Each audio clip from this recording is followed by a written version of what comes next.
Okay, Trek just made a few changes to their forms in order for them to be compliant with the new closing disclosure. So I'm going to show you those right now.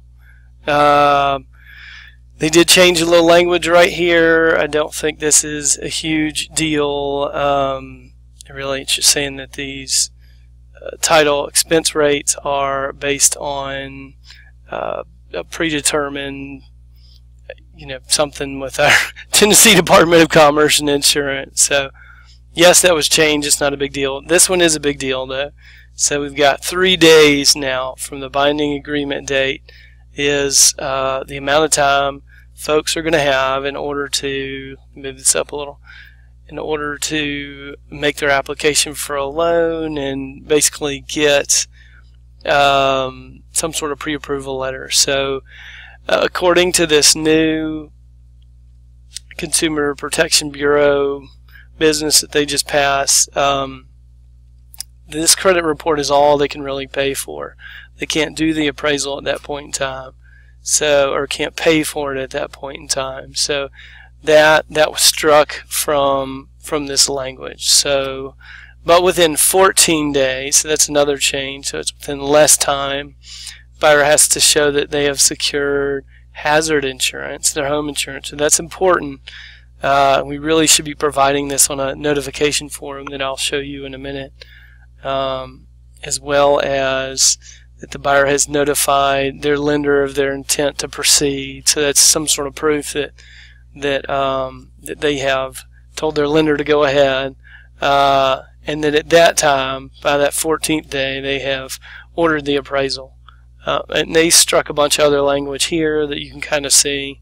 So these are big changes. There are a couple other forms that go along with this that I recommend keeping with you. One's a checklist form, because it's going to have all these timelines, because we're going to have a lot of little things that need to be done up front now, rather than on the back end, that we need to stay on top of, as well as a notification form. So if we're working with a seller and we want to know that this stuff's getting done in a timely manner, then we can, with that notification form, ask for proof that it's been done. Or really, as a buyer's agent now, we need to be providing those things. We need to be providing the notification form saying that this has been done, and providing the notification form that the 14-day, all these 14-day requirements have been met.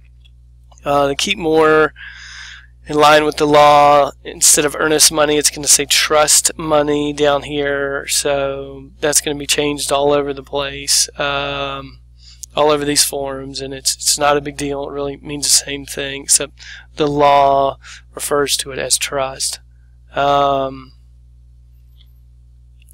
So yeah, this is just saying that if the lender can't get things done in a timely manner, then the buyer can get their earnest money back. They're saying the big banks are the ones that really may be the most problematic, if that's helpful at all. Added something to default. Just kind of says that if they default, then basically you can go after them legally. One thing I learned watching this webinar that TR put out is that if a buyer or seller wants to sue the other party for defaulting, then you really don't want them to sign that earnest money release form, because that also releases kind of their ability to sue. So just so you know that. So severability, they added a clause here. So if the court is saying that something about this contract is not legal, this makes it to where that can be struck from the contract.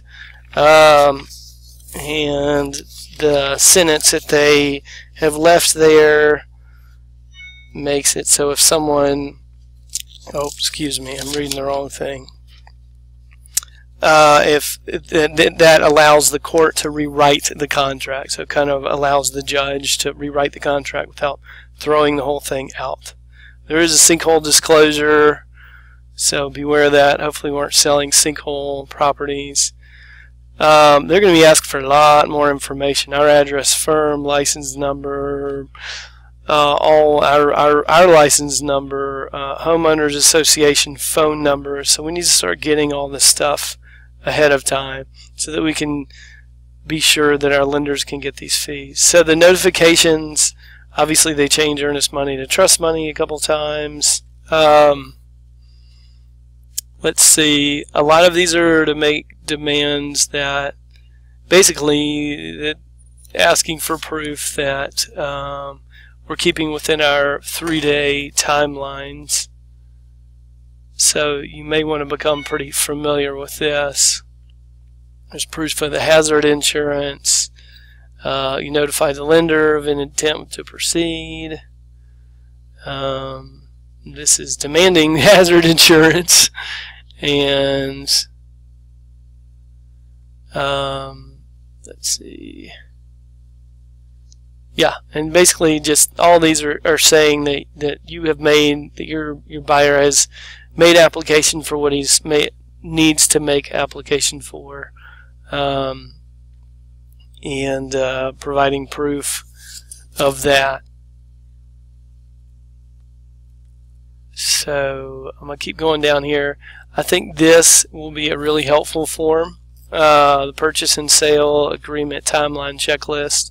You might want to keep this with you because it's going to help keep you on track with these 3 days and paying for the buyer's credit report and all these other little things that, you know, the 14 days from the binding agreement date that everything has been done, appraisal's been paid for, that insurance has been chosen, and everything else. So yeah, so a lot of these are just to help keep you on track. So I would definitely probably keep this form with you and available to at least get you through these first few contracts. So those are the changes you're going to see when you print out any contract from here on out, and that new HUD, the closing disclosure will apply to anything after any contract received by a lender after October 2nd.